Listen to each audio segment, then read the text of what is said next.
First ఏం చేశాడు? భూమిని ఆకాశాన్ని సముద్రాన్ని వేరుపరిచి భూమిని ఆకాశాన్ని చేశాడు. తర్వాత ఏం చేశాడు? చెట్లను చేశాడు. తర్వాత ఆకాశ పక్షులను చేశాడు. తర్వాత అన్ని ఇంకా జలచరాలను చేశాడు. సూర్యచంద్ర నక్షత్రాలను అంత గొప్ప దేవుడు. అంటే నోటి మాట ద్వారా అన్నిటిని సృష్టించే దేవుడు తగ్గించుకొని ఎక్కడ పడుకున్నాడు? చెప్పండి, ఎక్కడ పడుకున్నాడు? చెప్పండి, ఎక్కడ పడుకున్నాడు? పశువుల పాకలో. గట్టిగా చెప్పకూడదా? అందరూ కలిసేసి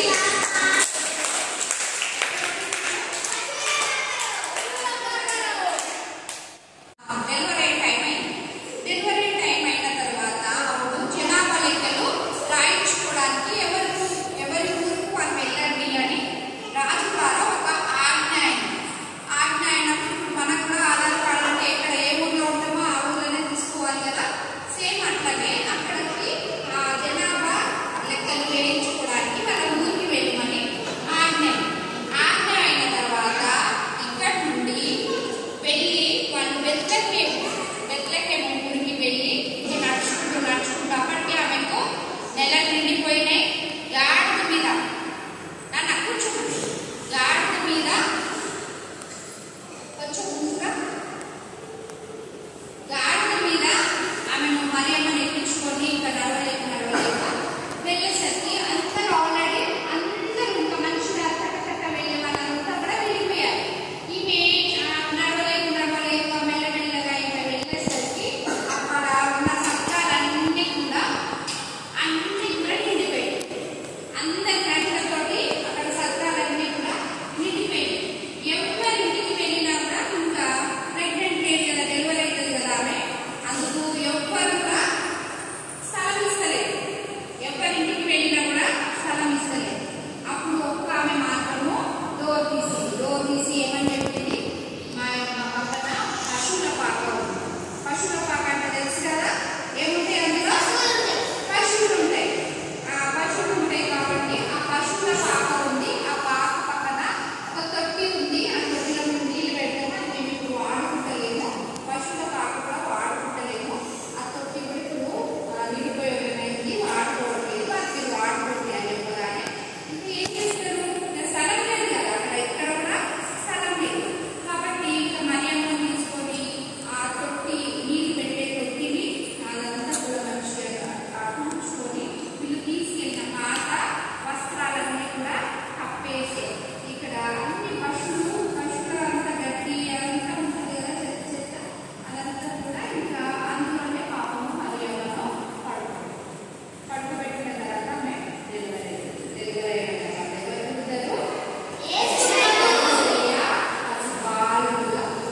ఎవరు ఎక్కడ ఉన్నాడైనా దేవుడు ఎక్కడ స్థానం ఎందుకున్నాడు? ఎంత తగ్గించుకున్నాడో చూడండి. మనము కూడా తగ్గించుకున్నాం. మనం కూడా గర్వం అనేది మన జీవితాలలో అస్సలే రాదు. మన అమ్మ నాన్న మంచి పొజిషన్లో ఉన్నా కూడా మనకు గర్వం ఉంటుంది. మనం మంచి బట్టలు వేసుకున్నా కూడా మనకు గర్వం ఉంటుంది. మనం మంచిగా చదువుకున్నా కూడా గర్వం ఉంటుంది. మంచి పొజిషన్లో ఉన్నా కూడా గర్వం ఉంటుంది. మన కారు ఉన్నా కూడా గర్వం ఉంటుంది. మన ఇల్లు ఉన్నా కూడా గర్వం ఉంటుంది. ఎప్పుడు కూడా తగ్గించుకుంటారు. నేను ఏం చదువుతున్నా చెప్పండి? ఏం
ఓకే.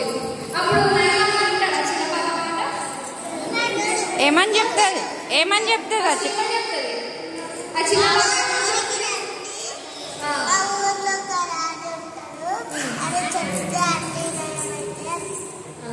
ఓకే. వాళ్ళ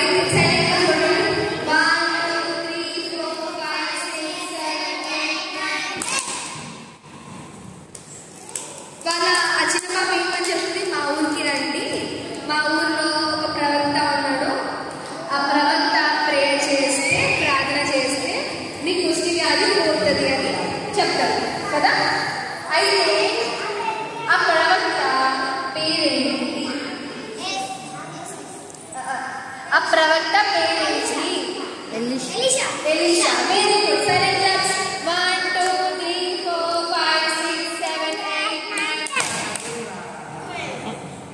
వెంటనే ఇంకా నైమాను అప్పుడు ఇంకా వెంటనే నైమాను ఇంకా వాళ్ళ సోల్జర్స్ అందరు ఉంటారు కదా, వాళ్ళు ఎలీషా దగ్గరికి వెళ్తారు. ఎలా వెళ్ళారు?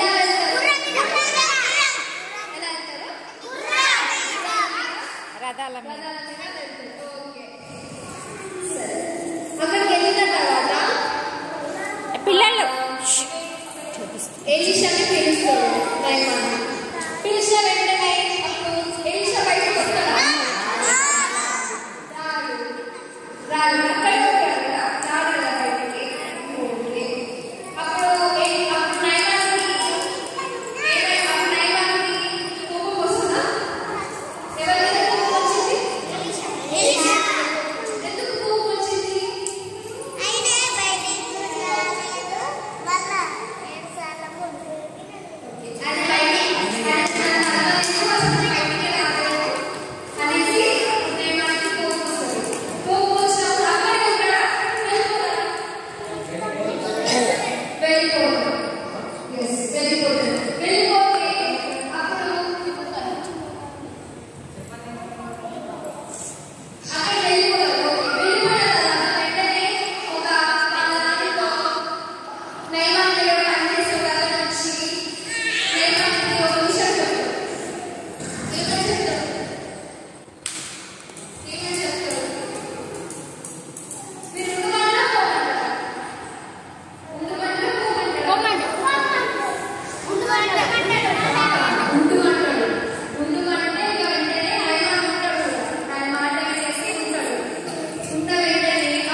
యోర్దాను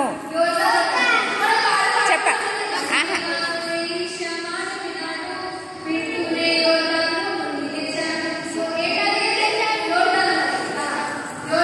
అయాన్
ముందు కూర్చోండి సరేగా